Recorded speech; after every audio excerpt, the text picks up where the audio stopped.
So most people would agree with the principle that you should be able to say things that people don't like, but you shouldn't be able to say things that put other people in real danger.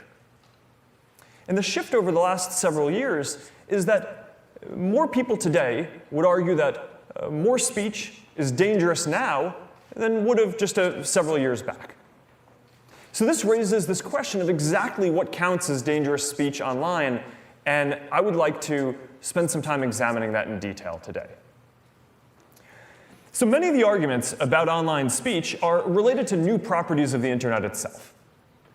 If you believe that the internet is completely different from everything that comes before it, then it doesn't make much sense to focus a lot on historical precedent. But I believe that we need to be careful about such overly broad arguments because they've been made about pretty much every new technology, from the printing press to the radio to the television.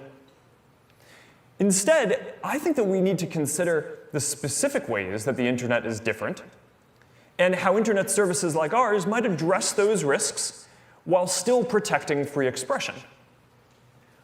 So perhaps the clearest difference with the internet is that now a lot more people have a voice in almost half of the world's population.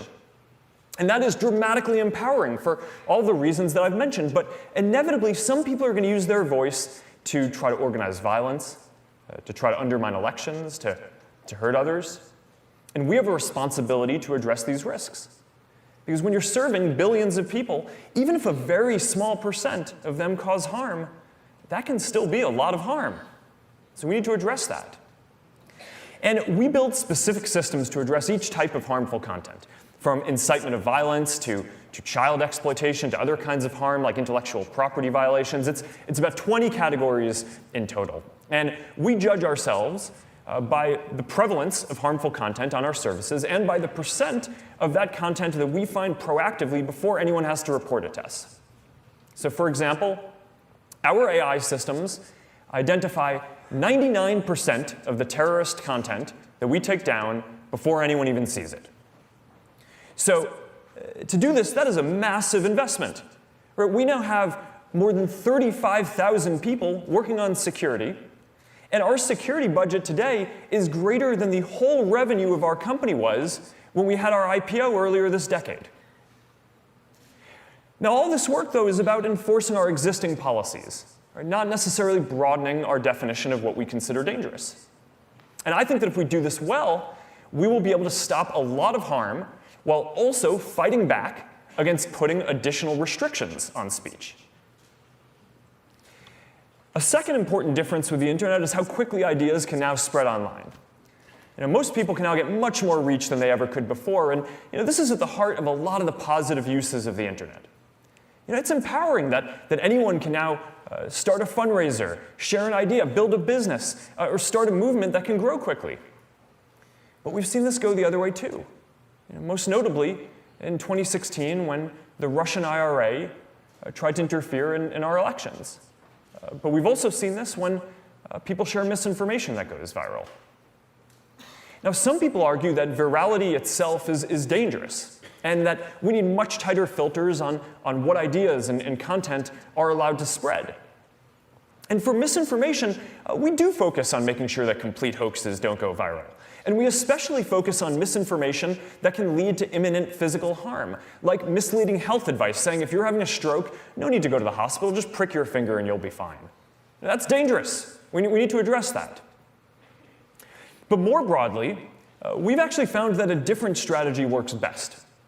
And that is focusing on the authenticity of the speaker rather than trying to judge the content itself.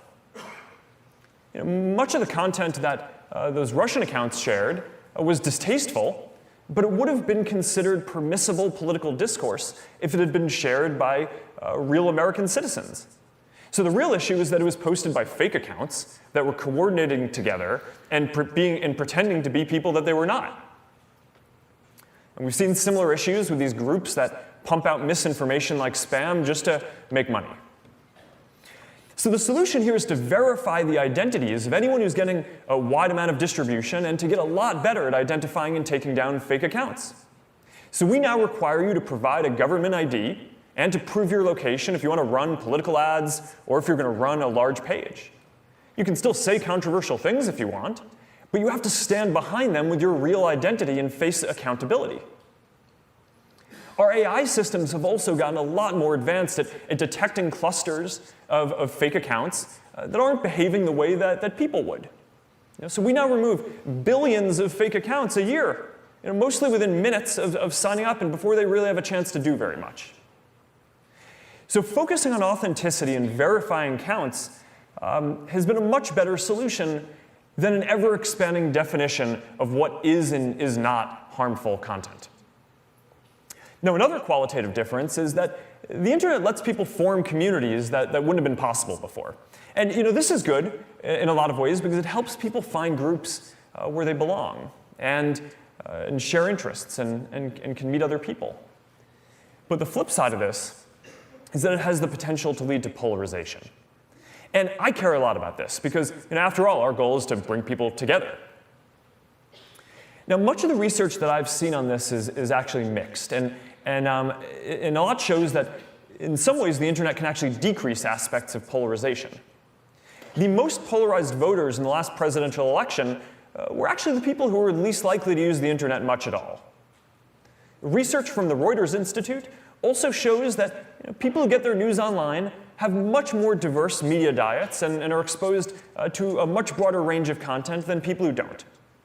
And this is because most people just watch a couple of cable news stations or read a couple of newspapers. But even if most of your friends online have similar views, some don't, and you're going to get exposed to different perspectives through them.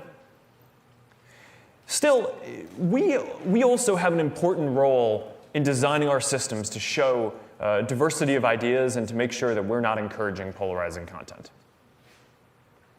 Now, one last difference with the internet that I want to talk about is that it lets people share things that would have been impossible to capture and share before. So take live streaming, for example. This allows families to be together for moments like birthdays. We've even had a few weddings. It allows school teachers to read to children bedtime stories who might not otherwise be read to. And of course, it's allowed us to witness some really important cultural moments. But we've also seen people broadcast self-harm and suicide and some terrible acts of violence. And these are new challenges. And our responsibility is to build systems that can respond quickly. And we're particularly focused here on well-being, especially for young people. We built a team of thousands of people and AI systems that can now detect risks of self-harm within minutes, so we can reach out to people when they need that help most. In the last year, we've helped first responders reach people who needed help thousands of times. So for each of these issues, I believe that we have two responsibilities: to remove content when it can cause real danger as effectively as we can, and to fight to uphold as wide of a definition of freedom of expression as possible, and to not allow the definition of what is considered dangerous to expand beyond what is absolutely necessary. And that's what I'm committed to. So these are new properties of the internet. But there are also shifting cultural sensitivities and diverging views on what content people consider dangerous. So take misinformation. No one tells us that they want to see misinformation. Right? That's why we work with independent fact-checkers to stop hoaxes that are going viral from spreading. But misinformation is a pretty broad category. A lot of people like satire, which isn't necessarily true. A lot of people talk about their experiences by telling stories that may be exaggerated or have inaccuracies, but speak to a deeper truth than our lived experience. And I think we need to be careful about restricting that. And even when there is a common set of facts, different media outlets often tell very different stories, emphasizing different angles and aspects of the story. So there's a lot of nuance here. And while I certainly worry about an erosion of truth, I don't think most people want to live in a world where you can only post things that tech companies judge to be 100% true.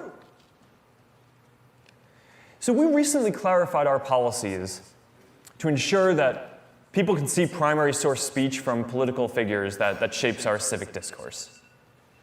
Political advertising is more transparent on Facebook than anywhere else. We keep all political and issue ads in an archive so everyone can scrutinize them for years to come, and that's something that no TV or print does.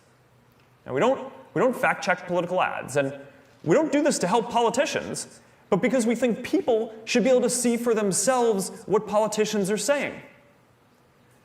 And for the same reason, if content is newsworthy, we also won't take it down even if it would otherwise conflict with some of our standards. Now, I know many people disagree with this, but in general, I don't think it's right for a private company to censor politicians or the news in a democracy. And we are not an outlier here. The other major internet platforms and the vast majority of media also run these same ads. American tradition also has some precedent here. The Supreme Court case I mentioned earlier that gave us our current broad speech rights was actually a case about an ad with misinformation in it. It was an ad supporting Martin Luther King Jr. and criticizing the Alabama Police Department. And the police commissioner sued the Times. The jury in Alabama found against the Times. And then the Supreme Court unanimously reversed that decision, creating today's speech standard. So as a principle, in a democracy, I believe that people should decide what is credible, not tech companies. Now, of course, there are exceptions. And even for politicians, we're not going to allow content that incites violence or risks imminent harm. And of course, we don't allow voter suppression. Voting is voice. Fighting voter suppression is as important for the civil rights movement as free expression has been. And just as we are inspired by the First Amendment, we're inspired by the 15th Amendment too. Now, given the sensitivity around political ads, I've considered whether we should stop allowing them altogether. Business perspective, the controversy certainly is not worth the very small part of our business that they make up.